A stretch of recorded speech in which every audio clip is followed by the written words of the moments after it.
Okay, so if you haven't been before, we always enjoy samplings from the variety of fabulous authors that are here. This is the first year that we've tried to formalize it with an MC and an order of events. The first event, I need the fabulous Hans Schantz, am I saying that right? To come up here with his cast for a sampling from his new work, The Wise of Heart. Would you like to tell them a little bit while we get ready? Certainly. The Wise of Heart is an illustrated courtroom drama of biological science versus the transgender ideology in the spirit of the Scopes monkey trial. And once the trial gets started in my novel, there is a Greek chorus of media figures eager to tell you what you really ought to be thinking about the events you just read in the previous chapter. Now we have a few more participants than we have microphones, so I'll let we'll have to maybe pass the microphone around, but we will kick off on the courtroom steps. Jennifer. Yes.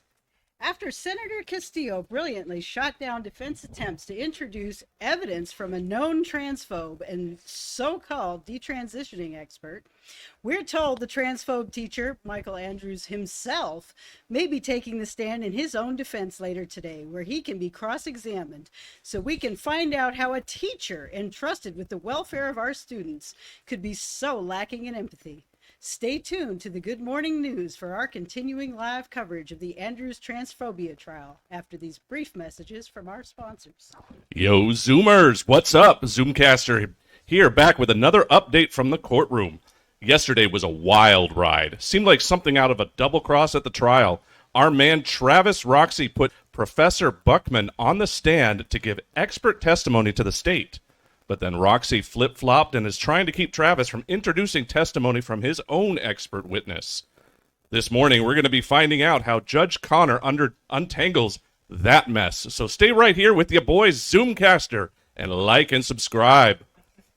You're watching the #1 conservative videocast in the entire universe. Nothing grovels this conservative's bow tie more than the suggestion that conservatives should never apologize, no matter what. Why can't we conservatives be big enough to apologize when we caused offense? After all, our Judeo-Christian morality tells us to man up and accept responsibility for our actions. Psalm 38:18 teaches us, "For I will declare mine iniquity, I will be sorry for my sin." What is the conservative case for an apology? Should Dr. Andrews apologize? These are the kinds of conversations we need to be having.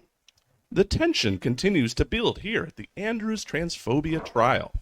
As we expect, Dr. Andrews to be taking the stand to try and defend his transphobic attitudes. How can a teacher entrusted with the welfare of American students be so utterly lacking in empathy? We may soon find out. In view of the fact that everyone here looks for the jury to bring in a verdict of guilty, it might be expected that the prosecution would show considerable amiability and allow the defense a rather free play. Instead, Senator Castillo has been contesting every point very vigorously and taking advantage of her superior familiarity with local procedure. That was, in fact, considerable heat in the trial yesterday, as Senator Travis thought he had reached a verbal agreement to allow both sides' expert witnesses to testify in front of the jury, only to see Senator Castillo insert her word was not worth the paper it wasn't printed on. Perhaps the most surprising aspect of the Andrews transphobia trial is how recent events have exposed the utter lack of empathy some teachers have towards their students. Later today, Senator Castillo may have an opportunity to cross-examine just one such teacher. Deep breath in, hold it, and out. Now that you're all centered with our inspiration inhalation, you're ready to learn from the great analyzer, live from the Andrews trial. Physicists will tell you that the fundamental nature of reality is unknowable to us humans. Just look up the double slit experiment in quantum entanglement if you don't believe me. The best you can hope for is an approximate understanding that aligns with our experimental results. Let's analyze how well my insightful hurt feelings hypothesis explains the wrangling we've seen about expert witnesses. Am I right? Of course I am. Let me explain. Let me tell you, we are making a difference with our empathy and with our courage. The influx of elite media and journalistic talent to this remote rural county for the Andrews transphobia trial is having a positive influence on the locals. Why, on the shuttle bus from the courthouse back to the hotel yesterday, the driver attempted to take my bag from me and load it on the rack without even asking my permission. "This is MAGA country," he declared. "I am a strong and independent woman capable of taking care of my own bag," I informed him, and the whole bus cheered. The talking head buzzword of the day appears to be empathy. Let me tell you, darlings, I believe in putting facts, fun, and fabulousness ahead of feelings. That terrifies the defenders of fat-free dogma on the left, and the gender radicals in particular. They've made an academic discipline out of fiction and feelings instead of facts and reason. Win, lose, or draw here at the Andrews trial, we need to continue defying their silly social taboos to let them know that they're not only wrong, but also unpersuasive. Thank you.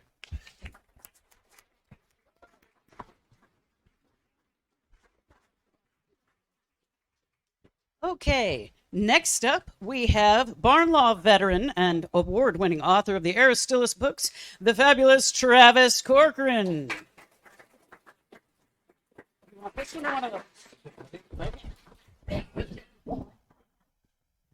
Testing. Okay. So last year I did a reading, and the plan starting in June or July with BasedCon coming up was I was going to write a short story, maybe 30 or 40 pages. And yeah, people have seen my writing projects before. And so it didn't get finished in time because I only had 70 pages done. So I gave a reading of that. And I've written a little bit more in it. So.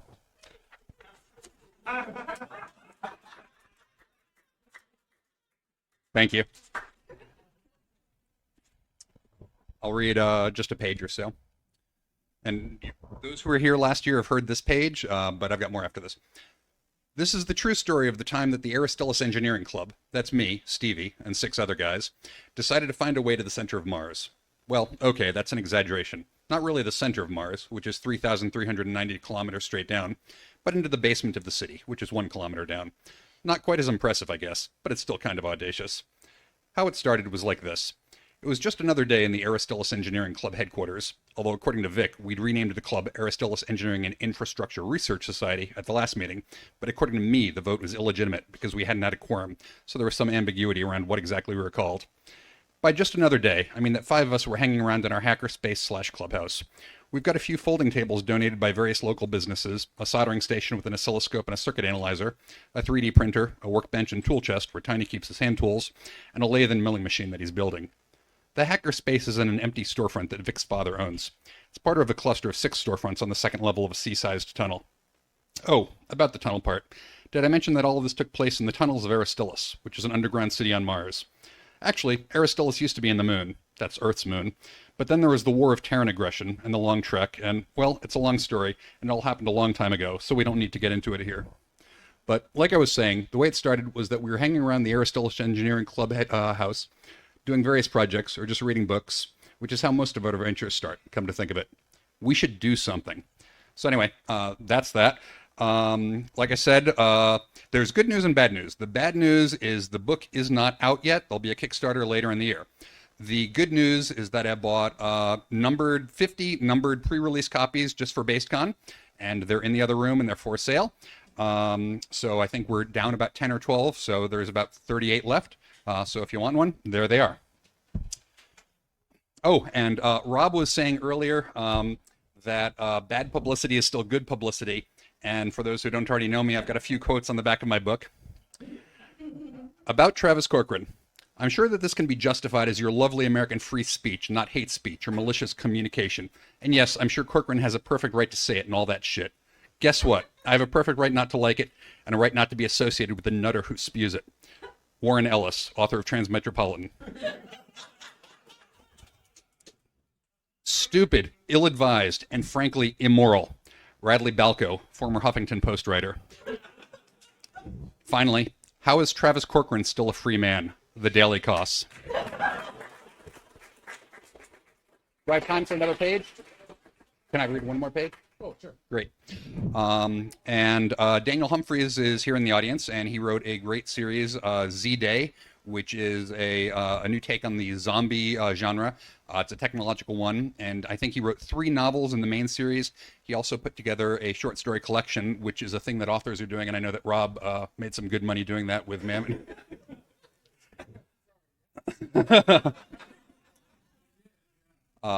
So I contributed to that series, and I wrote a short story, and actually it was a short story this time, called Caterpillar, about a bunch of people located in an office building when the zombie apocalypse rises. And they managed to escape out of the city by basically building a killdozer in the garage and heading west. And that was fun, and it was a good setting. And so one thing I've started on, and hopefully I'll have this on the vendor table next year, we'll see, is the second one in the series, Caterpillar Battle Road. And I'll read a bit of this. Set in Daniel Humphreys' Z-Day setting. Chris stood on the platform mounted to the rear of the bulldozer and held onto the improvised portico railings of welded bathroom stall panels and restaurant shelving as the bulldozer's heavy diesel engine rumbled and the ancient rusted treads clanked. The sky should be dark this early in the morning, but instead it glowed a dull angry red from the fires in Waltham, Cambridge, and, for all he knew, Boston itself. The houses around him were dark, and had been dark for a day or more, ever since the power died. The only artificial light on the street, heck, perhaps in the entire world, came from the windows of the 2-story building behind them, which still glowed with the generator-powered fluorescent lights. The fires were doing more than giving the sky a hellish tinge. The air was thick with the smell of smoke. Not the clean, wholesome aroma of a small campfire that his grandparents' backyard, perfect for roasting marshmallows over, but a dirty, unhealthy, sick odor that hinted at asphalt roofs, car tires, and God knows what else burning. What sort of stuff was in Waltham? Strip malls, triple-decker houses. What else? Chris pictured small junkyards and body shops, 50-gallon drums of used motor oil igniting, bubbling over, generating huge, greasy black clouds. Was it his imagination, or underneath the petrochemical stink was there something meaty? He tried to envision it. Bloody bodies on the sidewalks in apartments, crushed between crashed cars or torn apart and left in shreds on the ground by the walking horrors. He imagined flaming pieces of shingles dropping from the sky. He read somewhere that's how urban fires spread, and landing on the bodies. Or would the heat from the burning city just liquefy them, render it out into pools, which would then catch fire? That Ray Bradbury book, Fahrenheit 451, was named that because that's the temperature that paper catches fire, even if there's no flame. What temperature did bodies catch fire at? He reached for his phone in a familiar, even unconscious habit, then caught himself and slid it back into his pocket. There was no Wi-Fi. There was no cell coverage. And even if there was connectivity, Google was gone. Wikipedia was gone. It was all gone. He was in a new world now, and while he knew that intellectually his habits were still those of the old dead world. And speaking of the dead, he noticed that more of the zombies were congregating around the bulldozer. Halfway done. Chris gripped his spear, looking forward to getting on the bike trail. Then, with the clogged streets behind them and nothing but 8 miles of open riding path ahead, his anxiety would, he felt sure, drop a notch or two. The bulldozer rumbled forward, and soon they were even with the trailhead. And then the cat kept going straight. Chris looked at Stacy, who stood beside him in the portico at the back of the dozer. Stacy looked back. Wait, is this right? Chris raised his voice loud enough to be heard over the diesel engine. Todd! No answer. Todd! Todd took his eyes off the road and twisted to look back at them. What? What's going on? Change in plans. Chris felt a familiar tingle of sweat bloom in his armpits. He hated those 3 words when they came from some project manager changing the scope of his software deliverables, and he hated them about 1,000 times more when he heard them from some loose cannon, borderline alcoholic maintenance guy piloting a killdozer through a post-apocalyptic wasteland. What do you mean, change in plans? Chris heard his voice sliding into a panicked higher pitch and fought to control it. Todd, we agreed that... Yeah, fuck that, college boy. Seeing all these walking corpses out here, I realized we need guns. Lots of them. Chris blinked. This wasn't cool. This wasn't cool at all. Where are you? Police station. It's 2 blocks up. Todd turned his eyes back to the road. Chris looked at Stacy and a bewildered expression on his face. What the hell?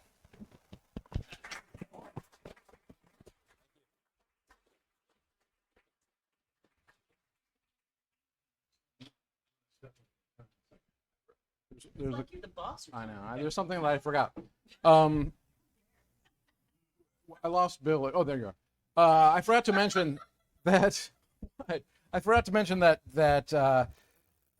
Bill Willingham is doing a game, and that The name of it is what again? Mr. Howell's Mr. Howell's Magic Trunk, and that's going to be Sunday morning. So so competing with Rachel's talk in the gaming area from 8 a.m. to noon. And how are we handling signups for that? Where did Bill go? Did Bill leave? Oh, okay. Bill's gone. I thought I saw him, but okay. So forget what I just said. No, he's running a game event, and we're gonna have a sign-up sheet somewhere, but I don't know where it is. So I want to make sure that everybody has the opportunity to do that if they want. Also, did everybody get a program who wants a program? We actually have programs this year. There's a big box of them holding this door open. So if you want a program, there are lots of them there. So I don't want them to just sit in the box if people actually don't, if they want them. So that's all. Thank you for the program. I gotta find Bill. So. Okay. Thank you for that brief commercial. All right, my iPad is misbehaving. Okay, Morgan Newquist, are you in the building? All right, stand up for a minute, Morgan. You might notice that is Morgan Newquist. I am not Morgan Newquist. However, I am going to be the audiobook narrator for Morgan's book. So I am reading for Morgan. This is from her outstanding it's YA urban fantasy, right? Ah, doggone it. Well, it's younger than I'm used to. Anyway, it's an awesome urban fantasy. I dig it. Okay, how would you best describe it, Morgan? Buffy meets what? It's better. Anyway, because she's got pink hair and stuff.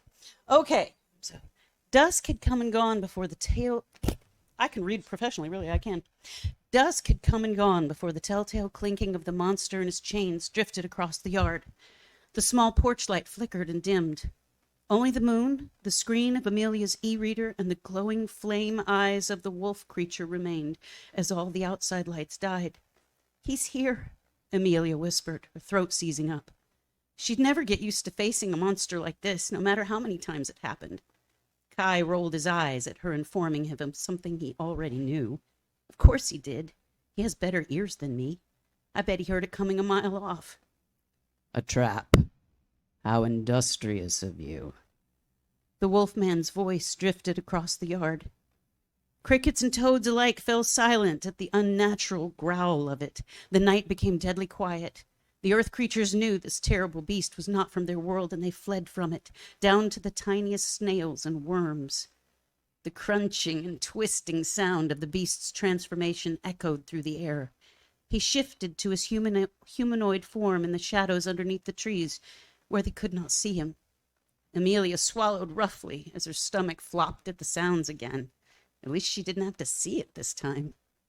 "Get inside," Kai whispered harshly to her. She nodded. This had always been part of the plan. She didn't really like it, but what was she going to do to the beast? Scratch it with her manicured nails? Throw a rock at it? Kai would be able to kill it easier with her out of the way. He couldn't go in the house anyway, not with the fairy-repelling herbs hung everywhere. Amelia dove for the open door, shame, fear, and relief surging through her chest. Part of her was glad to stand apart for this. The other part was ashamed. She couldn't look away as the monsters stepped out of the trees and into the backyard. "It's quite the pitiful trap, though.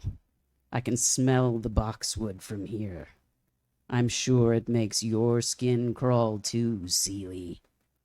He unfolded to his full height, standing on 2 legs. Kai didn't flinch. Blood pounded in Amelia's ears. "It doesn't have to be clever. It just has to work," Kai answered the mockery. The fey beast laughed. "True enough, half-blood. But you'll find it harder to get me into that pit than you think." He cocked his head to the side like a giant misshapen dog. "Why do you stand in my way? What is the human girl to you? I have no fight with you." "You can't just slaughter humans willy-nilly anymore. There are rules. You'll get the rest of us banished, or worse." The wolfman snorted, the sound rumbling like thunder across the yard. "You cower in a prison of your own making when you should be ruling over the fragile humans.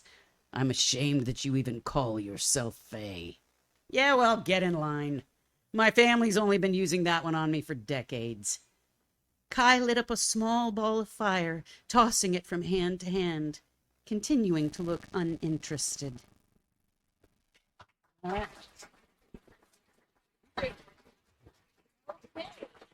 Next up, we have Ann Lewis reading from Nephilim Corruption.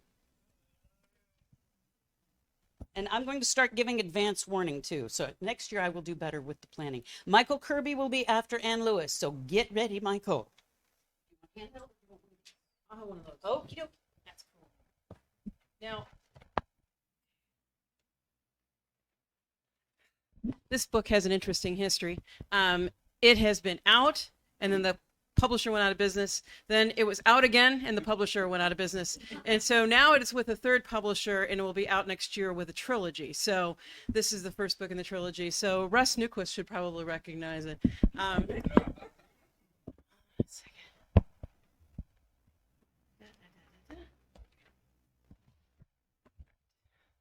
That's why I'm reading out of an old copy.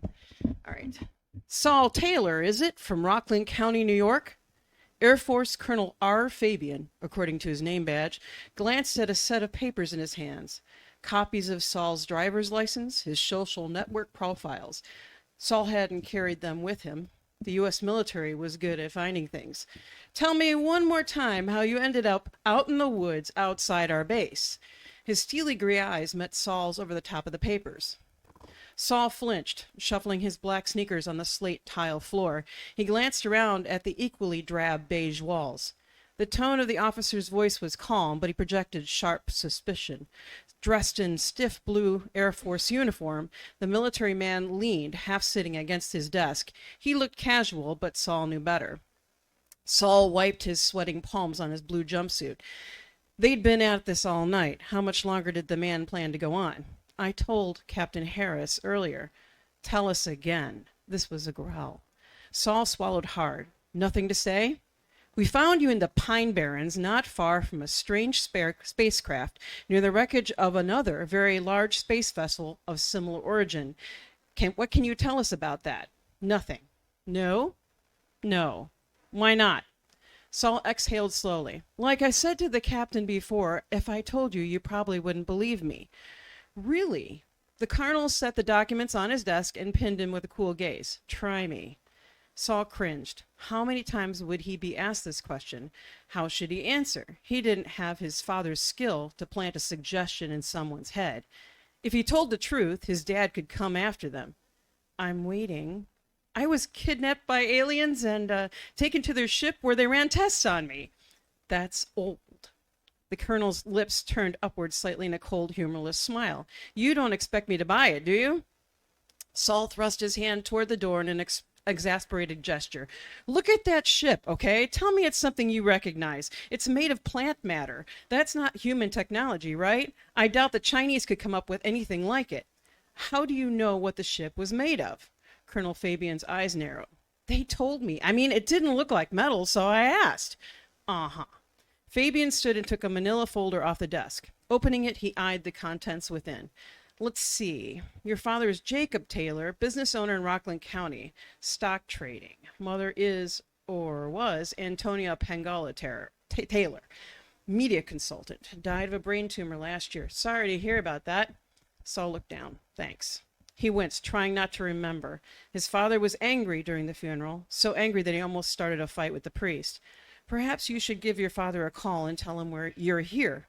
Please, don't. His father sounded pinched. He wanted some water. Why not? Saul hesitated. How could he explain that his father would wipe their minds, or worse, make them mental slaves? These men were just doing their job, as hard as it was on him. I don't want him to know I'm here.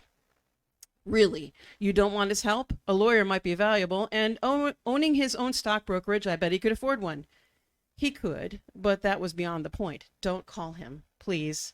You're afraid of something, the colonel said. He frowned. What are you afraid of, Saul? Is there something up with your dad? Did he do something to you? It's complicated. Is it? Fabian cocked his head. You looked genuinely frightened when I mentioned him. Why? Saul dropped his gaze and said nothing. All right, that's it. The colonel went to the door and summoned the two khaki-uniformed military policemen outside the door. Take them back to holding. He turned to Saul. When you're ready to give me a reasonable answer, we'll let you have some air. In the meantime, we'll be calling your father. As the MPs pulled him to his feet, Saul struggled. Don't, please, it will be bad. Bad how? Tell me.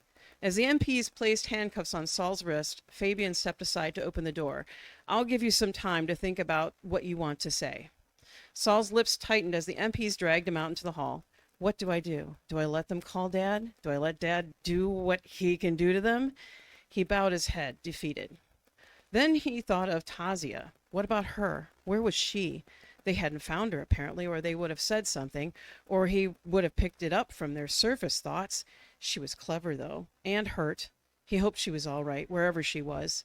Saul counted tiles in the empty gray corridor as the MPs led him to his cell. Except for the soldiers' rhythmic steps, the silence was palpable. So why did he have the strange feeling that someone was watching him? He sighed. Of course they were watching him. There were cameras everywhere. The security was so tight on this base, there was no way his dad's people would ever be able to get him out. It would take his father coming himself, mind-wiping or killing them all to extract him. A subtle breeze tickled his right ear. There was a muffled grunt. When Saul turned his head, the MP beside him was gone. He stopped and glanced to his left to see that the other had vanished as well. Suddenly, an invisible iron hand grabbed him by the back of his neck and slammed his cheek hard against the wall. Reeling from the sting and blinking stars from his eyes, he tried to suck in air, but the steel grip held him pinioned at the top of his spine until he could barely breathe. Where is the Sarima? A deep, threatening voice demanded in his head. Hearing the language of Emanim in his head confused Saul for a second. I don't know, he replied clumsily in his attacker's language.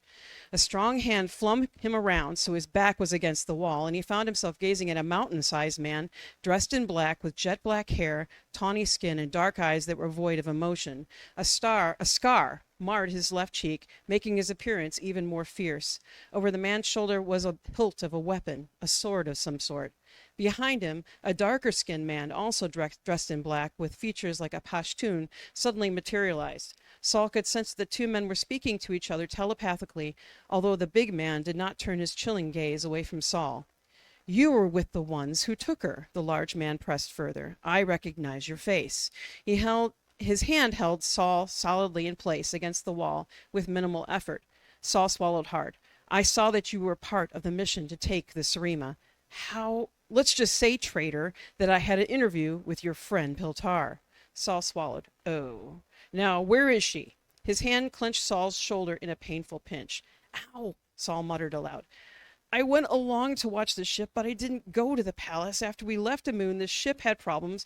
I put the Sarima in an escape pod. She was injured. I don't know where she landed. I know she's not here.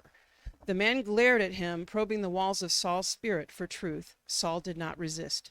Take him, the large man ordered. The other soldier stepped forward, and turning him back around, fiddled with his handcuffs, apparently making sure they were secure. Saul could feel the man behind him. Then suddenly, he was on his face on the floor. The body of the man who'd stood behind him now laid prone across Saul's back. Blinking, Saul shook his throbbing head. What happened?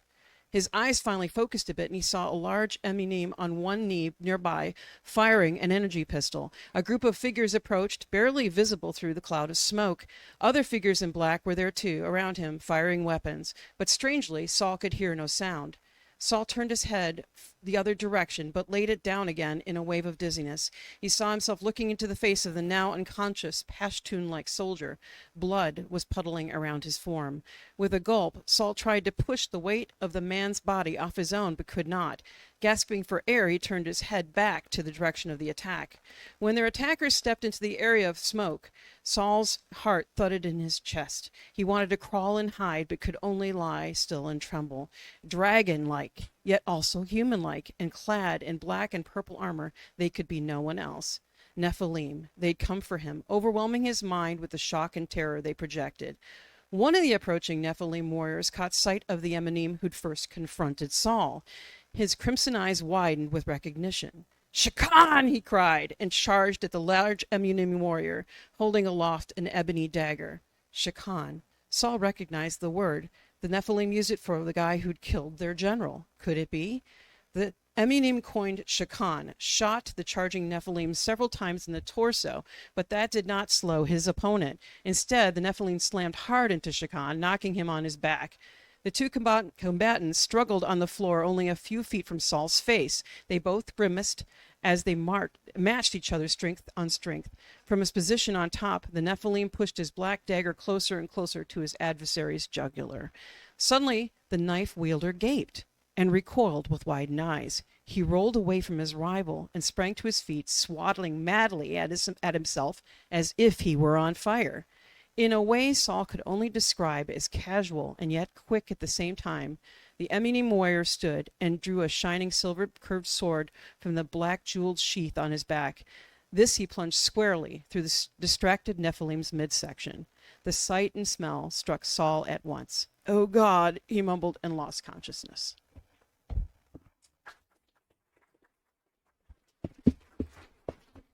I'm sorry if that was too long. I don't need a microphone anyway. We need Michael Kirby. Please report to the stage. And now my notebook has disappeared. I don't know where my notebook went. But, anyone seen my notebook? Anyway, I'll find it in a minute. Don't worry about it. All right, so introduce yourself because I can't find my notes. Anyway. Hi, I'm Michael Kirby. I've been writing actively since 2011. I've written and published one book so far. This is going to be from my second book. It's a steampunk fantasy middle grade novel. Oh, and it's called Children of Essence. Can I give it a try? Knock yourself out. The robed apprentice seized the metal rod by the fireplace. He swung it with all his might and hit the back of his own head. After he collapsed, a uniformed figure loomed over his unconscious form. Was that necessary? No, General Irving, said an elderly robed man with a long white beard. I was about to offer Jack a sleeping tonic. The transition would have been far less painful if he had been just a little more patient. Well, at least he's eager to learn. Jack just can't wait to explore the dream world. I'd rather he'd learn what a figure of speech is first. Doesn't look like he'll dream very well in that position. No, said Guru Solomon. That posture's not ideal for the flow of essence. General Irving surveyed the room. Superior Guru Solomon's study was filled with leather-bound books, ancient manuscripts, and a series of hallowed artifacts dating back to antiquity. The most regal article in the room was the armchair behind Guru Solomon's desk. It was as ornate as any piece of furniture belonging to a humble guru could possibly be, but it would not do. Let's lift him onto the sofa. Sighing, Guru Solomon crouched over and lifted his student's legs. General Irving grabbed the other end, her long golden strands hovering an inch above Jack's face. She was careful to avoid bumping his head into her sword or her pistol. After they let him down, she lifted Jack's head slightly and slid a pillow underneath it. That'll be better for his essence, she said, satisfied. He won't make much progress today, said Guru Solomon. Jack's biggest lesson this evening will be the bump on his head. Maybe your pupils would make more progress if you had more faith in them. Almost no one retains consciousness in a dream on the first try. I gave him instructions, things to look for, said Guru Solomon. At this point, it's a matter of getting used to the dream world, a vast, mysterious reflection of our own plane of reality. If he comes back with his essence still healthy, I'll be satisfied. You make all this otherworldly stuff sound so scientific. For us gurus it is, Guru Solomon said as he felt his sleeping apprentice's forehead. What was it you came to see me about? Surely not to observe my students dreaming. I wanted to ask you about your own encounters in the dream world. I can analyze troop movements and tactical dynamics all day long, but that's not the same as actually predicting the future. Guru Solomon scoffed. We gurus cannot predict the future, he said. That myth never seems to go away. Sometimes dreams show us what's true. Often they simply show us the end result of our fears or desires. They can reflect our past, present, or future. Other times dreams mean pretty much nothing. Don't be coy. The rumors say your most recent dreams meant a whole lot more than nothing. So why haven't you come to tell me about them? Okay, I think that was about 2 minutes long. That's the opening to Children of Essence. I do not have any copies here at BasedCon to sell. It's still in later stage editing. That's gone on a little longer than anticipated, but it's going pretty well. Right now, I have a goal for either a December release or a January release. Again, the name of the book is Children of Essence. I'll be posting updates under Michael Kirby on Twitter and on Social Galactic. Thank you. Okay, coming up next, we have the incredibly elegant Debbie Robick. Debbie, please report to the stage. While Debbie is coming up, I will let you know she will be reading from her story, What If? From the anthology Chronologues, Tales on the Theme of Time, which is indeed available in the merchandise room. Oh, I love your scarf. I was just going to say that. The only reason she thinks I look elegant is because she made the scarf.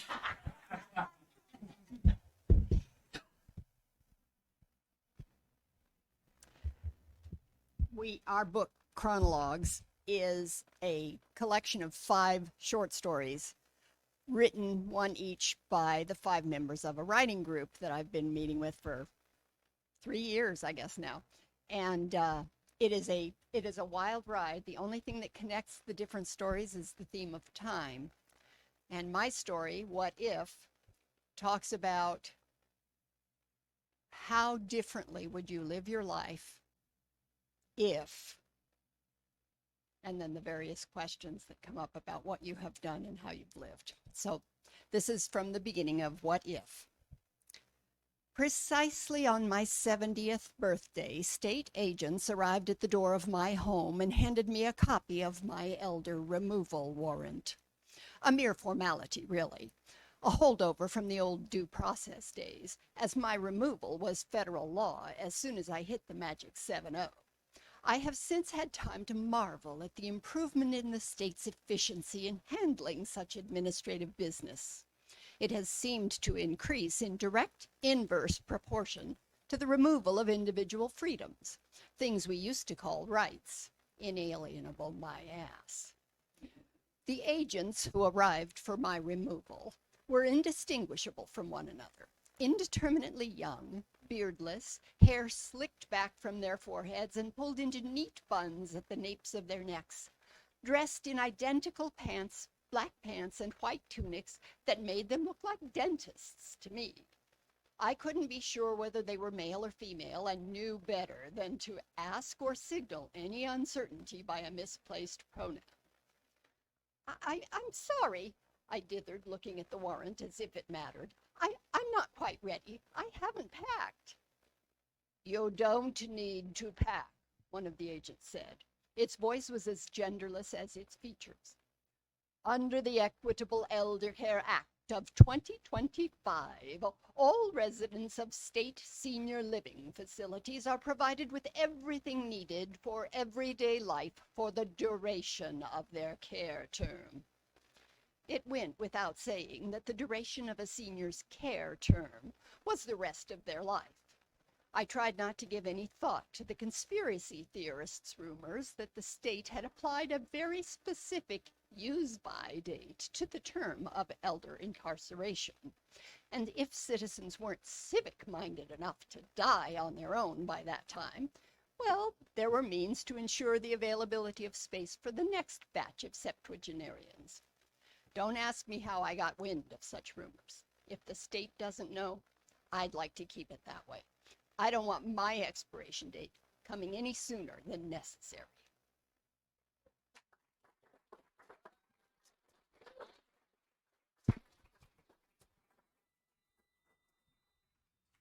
That was uncalled for. Okay, next up we have Joe Salem, author of novels and military thrillers. He will be reading to us from Night Shift. Joe Salem, you should be moving this way.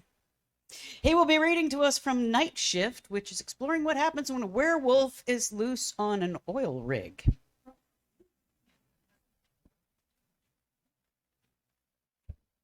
Wow. This is kind of like a combination of like a Gary Larson cartoon, you know. Public speaking, public reading. Just need a snake, and then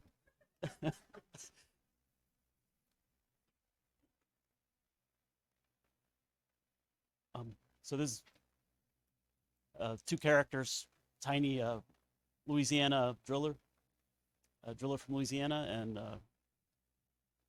another character named Johnny. Johnny came to his senses. He could see Tiny's mud-covered face looking down at him with concern. The location was quiet except for the put-put-put of the small generator. They walked out together from underneath the rig, the yellow light of the moon and the white lights from the rig casting long shadows. He was covered with mud from his head to his boots. No one else had reappeared. The men had all run off or were hiding. Cowards, he thought. Then he saw a dark shadow cross the open area beside the cook tent. A monstrous animal, the size of a small horse, its hair so dark that it seemed to drink in the moonlight. Yellow eyes gleamed like lanterns, and giant white teeth that looked like ivory razors. Son of a bitch, it's the biggest wolf I've ever seen, Johnny said. It's the damn loup-garou, Tiny said with disbelief. Johnny was losing his doubt in the idea of a walking man-wolf. He knew that if he drew his gun and tried to swap magazines to get the silver bullet, that monster would be on them, whether it was a walking man-wolf or just a normal, everyday giant wolf. He moved his hands slowly, unbuckled the cover of his holster, and began drawing his gun while the wolf stared at him. Its muzzle was covered in blood. A snarl of hatred filled its face. Johnny clicked off the safety. While he centered the sight on the beast's face, he pulled back the hammer with his thumb, then pulled the trigger as fast as he could, while keeping the sight on the target.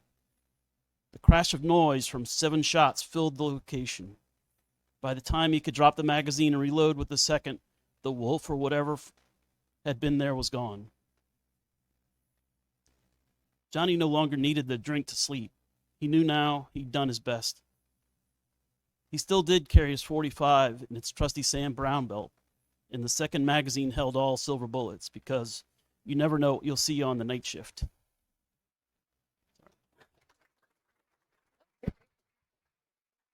Go. All right, next up we have Jay Maynard. Maynard, yes, Jay Maynard, reading from his debut novel. This is a first contact story, and I believe in this scene the crew are adjusting to their new spacesuits. Is that correct? Yes. Yay! I'm going to try plugging this in. Okay. Because visually. Okay.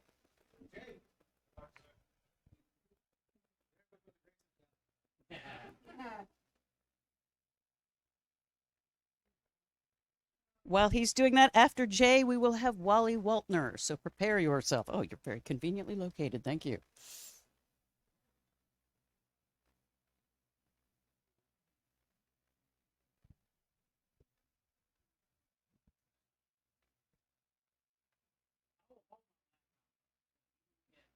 Here, just for a moment, because I'm reading from it.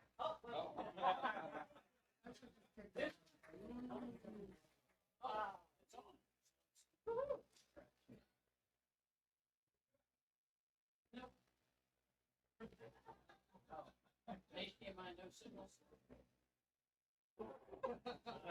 We have more. All right, so this is Ted Ross. He is the captain of the human starship. Ted Ross is the captain of the first human starship. He was chosen by aliens for this job, and they didn't bother asking him first. So he has been put into this suit and has to live with it until the starship is ready, because it isn't yet. Neither is the rest of his crew. So he's kind of... This scene is set 2 days after he has been transformed like this. And he's gone outside for the first time yesterday and ran into somebody who didn't particularly approve. So Ted awoke earlier than usual to a pounding on his door. It opened to show a small but agitated group, the complainer in front. "What can I do for you?" The complaining woman snarled. "You can get out of our apartments, that's what." "You've been telling these people I'm a pedophile, haven't you?" "Just look at you. You're wearing that same lewd suit. It's obvious." Ted shook his head. "I told you yesterday I can't take it off. Not won't, can't." He stepped out. People move aside, then in behind him. Step right up. Get a good look. Touch if you want, anywhere. Give me the kind of search the TSA would be embarrassed to do. I'll pay anyone who can find a way to get this suit off of me without taking my skin off with it $1,000. The suit thought to him, you wouldn't really do that, would you? He thought back, empty offer. I know they won't be able to. He stretched out his arms. As you can see, I have nothing at all to hide. Titters from the crowd. Well, anyone brave enough to find out the truth for yourself? A couple of hands reached out to touch gingerly. That's right, feel it for yourself. No seams, no zippers, no opening except for my neck. No way out. A tug at the suit and his skin. Go ahead, feel through it. Do you feel my skin under the suit? You won't. The suit is bonded to it every square inch. A pinch, a tug, and a rub. From the crowd, he's right, it's not coming loose. No seams anywhere. An angry voice, try cutting it. Ted shook his head. Go ahead. It won't cut, and if you did, you'd draw blood. He looked around challengingly. Well, or are you all mouth and no action? A big man stepped forward, drew a pocket knife. Are you sure about this? Ted didn't hesitate, just nodded. The man slashed the knife across his chest. When he was done, it was as though he hadn't been touched. The big man nodded. All right, I'm convinced you can't take it off, but why can't you wear anything over it? I'll show you. My coat's in the hall closet. Someone get it for me? Ted waved to his door. One woman went inside, grabbed his coat, walked back out. Watch. Ted put the coat on. And nausea and disorientation gripped him. You saw. All I did was put the coat on, but I'm going to be... He pushed through the crowd, vomited over the rail onto the grass, staggered, fell back. Please take the coat off. Gentle hands did just that, and the feeling passed within moments. Ted stood up, wiping his mouth with the back of his hand. That's why. I get violently sick if I try it. Murmurs from the crowd. Poor guy. Not me. Can't help it. People drifted away. Concern for the ones left. Are you all right? I am now. Are you all satisfied? I don't believe it, but I see it. Whatever else is going on, you're not going to molest any kids in that suit. Others walked off, shaking their heads. A few remained. How do you use the bathroom? I'll spare you the details. Let's just say the suit takes care of it. What do you get out of this? We're not going to be the only ones who will think you're a pervert. The reward I've been promised is more than worth it, believe me. So how do I get one? Ted chuckled. I guess you're sold. I have no idea. All I know is that I was chosen for this test, and I have no idea how. I do know it's by invitation only. The first woman spoke up, red-faced. I don't care what anyone says. You're still a pervert. Ma'am, that's not your judgment to make. The other people hear you whipped into a frenzy to see the truth for themselves.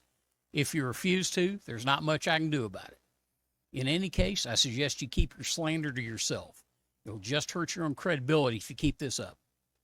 She stomped off, muttering darkly under her breath.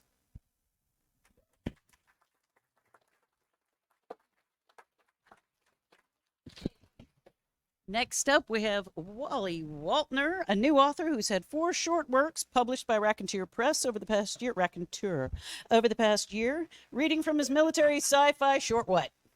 To the Color. Take it away, Wally.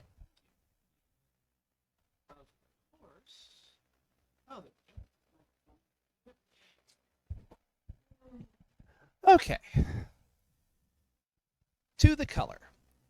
The aiguillettes of Gunnery Sergeant Kyson Devereaux's ceremonial concert dress uniform swung from side to side as he strode with purpose in the orbital command barracks of the United Terran Republic Marine Corps. He was making a beeline for the Commandant's wing and his CEO's office. Kyson was fuming, his face nearly matching his scarlet jacket. He had, until 2 hours ago, been performing at a White House state diplomatic reception, a sweet chamber music gig that didn't come around very often. He hadn't even gotten halfway through the first set when he was tapped on the shoulder by another member of his section with orders to report back to the director without delay. He stomped into the conductor's office of the president's own UTR Marine Band, startling the administrative clerk on duty as Kyson breezed past his desk. Standing up, the clerk called out, "Gunny, the colonel is supposedly expecting me, Lance Corporal." Kyson broke in, steel in his voice. "Do you think it's a good idea to delay me any further?"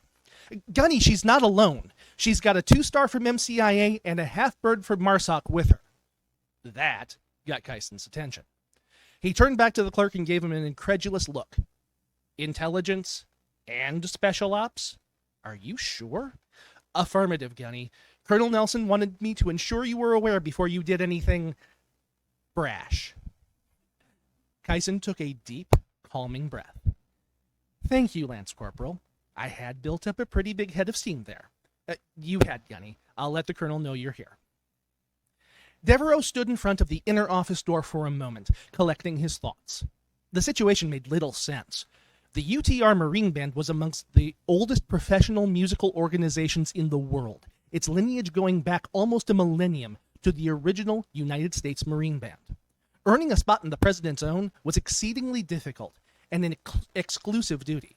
For anyone not part of the Commandant's office to even interact with the band beyond joint participation in ceremonial functions was highly irregular. And yet, here he was, summoned by the Directorate of Marine Corps Intelligence for God knows what. Kyson pressed the doorcom unit. Gunnery Sergeant Devereaux, reporting as ordered, Colonel. The door slid open. That didn't last very long. And Colonel LaVilla Nelson replied, "Enter, Gunny." He took 3 steps inside, snapped to attention and saluted, then acknowledged the 3 officers.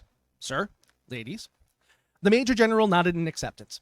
"As you were, Gunnery Sergeant, and have a seat. May I address you as Gunny?" That took Kyson by surprise. He wasn't the type to get hung up on Marines using the informal version of his title, but it was a bit grating on the ear from someone he'd just only met, flag officer or not. He certainly didn't have to ask. Kyson suspected the General was testing him.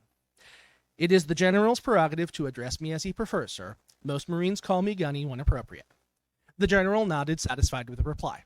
"Of course, Gunny. Introductions are in order. I am Ruben Aldana, Director of UTR Marine Corps Intelligence. This is Lieutenant Colonel Ndidi Okori, commanding the 8th Marine Raider Battalion. One of 8 MRB's special operations teams is being dispatched under my flag for a sensitive deployment, but it's missing a key capability, and that is why we are having this conversation." Kyson considered his response carefully. "General, you are aware of the specifics of my assignment." "Oh, I am, Gunny. I had to cash in more than a few chits to even arrive at this point. I did so because I'm convinced you are the correct fit for the gap my team has. With respect, sir, I'm a trumpet player. And an outstanding one, as I understand it, even by Marine Band standards. But you are more than a trumpet player, and we both know it. You, unlike most Marine Band members, enlisted and started your military music career in a field band before you won your audition to the President's Own. That means you're a Marine in every sense of the word. General, you have the entirety of the field bands to choose Marines from," Colonel Nelson interjected. "Why my solo trumpet, sir?" "First, I've seen Gunny's ratings. They all exceed MARSOC requirements, intelligence, marksmanship, and fitness. That narrows the field of candidates considerably. Second, Gunnery Sergeant Devereaux has an advanced degree in xenomusicology, which is a particular need for this mission profile."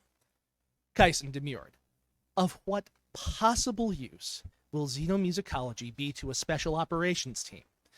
"I can't discuss it here, Gunny," General Aldana replied, then turned his head to address Colonel Nelson. "Apologies, Colonel, but you're not cleared." "In fairness, I don't think I want to know," she declared flatly, clearly irritated with the entire situation. General Aldana continued. "I appreciate how odd these circumstances are, so I have laid my reasoning out for you openly. At the end of the day, I have authorization from the Joint Chiefs to temporarily assign you to my command as a Special Operations Capability Specialist, and as of now, you are so assigned. Mission briefing is at Forward Staging Base Callisto in 1 week."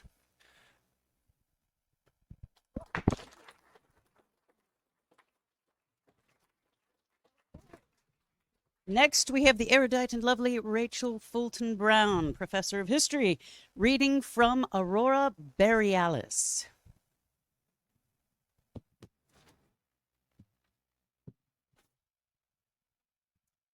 Prologue. Could you explain the incarnation so that it made sense to a child? We in the Dragon Common Room are guessing not, Even priests and preachers struggle to explain, which only encourages the skeptics in their mocking and doubt. Arguably, the greatest hurdle to explanation is the way in which we approach the light as a proposition rather than a poem. In the ancient tradition, the light of the world was experienced as a mystery unfolding in liturgy and prayer, not a mind-boggling mathematical proof where three become one. It was experienced as a revelation through story and images, like a riddle that makes you laugh out loud when you get it. Aurora Borealis is this kind of riddle. Think of the parables Jesus told about the kingdom of heaven, but with bears, penguins, seals, an albatross, a panda, a griffin, and a mysterious orca.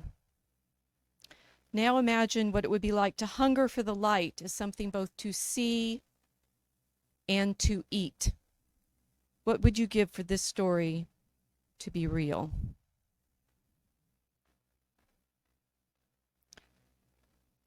You seek the light, but it has come to you upon the water where light meets the sky. Tell me, can earth rejoice as angels do? Can some birds swim like fish, or great fish fly? The crystal door to heaven surrounds you. The starry glass of time is flowing by.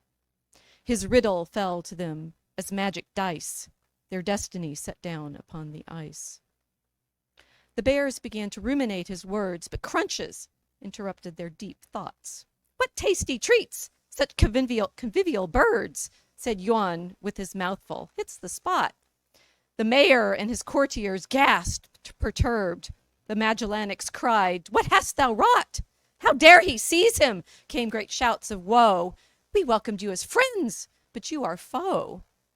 The penguins gaped in horror as the bear crawled up the altar, munching, as he said. Who made these canapes? What, they're yummy fare.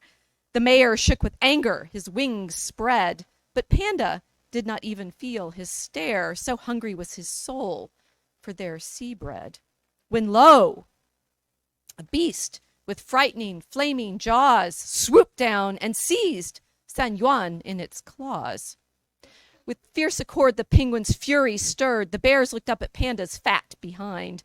That pied one broke the law, shouted one bird. The words befouled, the mayor bird opined. But Abner took the air, his white wings blurred, while shouting back, "No worries, he'll be fine." He followed after Griffin through the eye as Ulfi and his crew looked to the sky. What was that monster?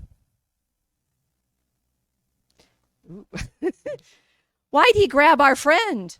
Young Spencer shook his spear and cried for war. But did you see those feathered flames ascend? So marveled Henry as he grasped his jar.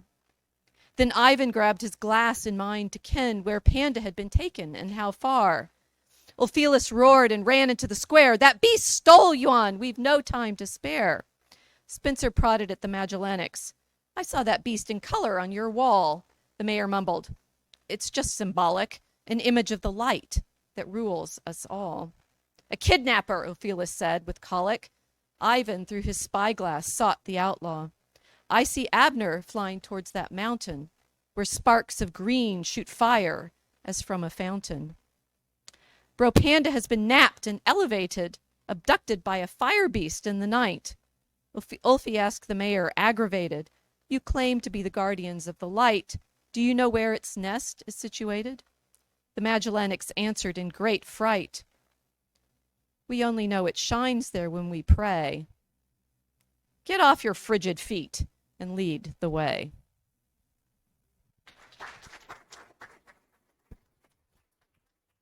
Excellent. Okay, those boots are wicked cool. Sorry, I have ADD. Okay, now, because we have such an abundance of riches of wonderful authors, this program is running a little bit longer than anticipated, but this is exciting because it's all really good stuff. However, we are going to take a 15-minute break where you can move about, use the restroom, get a drink, get a snack, whatever you need to do. Please come back promptly at 8:40, and we will be starting with Chad Olson. So please come back for more. We've got something really special to close out the program. We've got established authors. We've got new authors. Okay, you can keep moving while I'm talking. And just make sure you come back.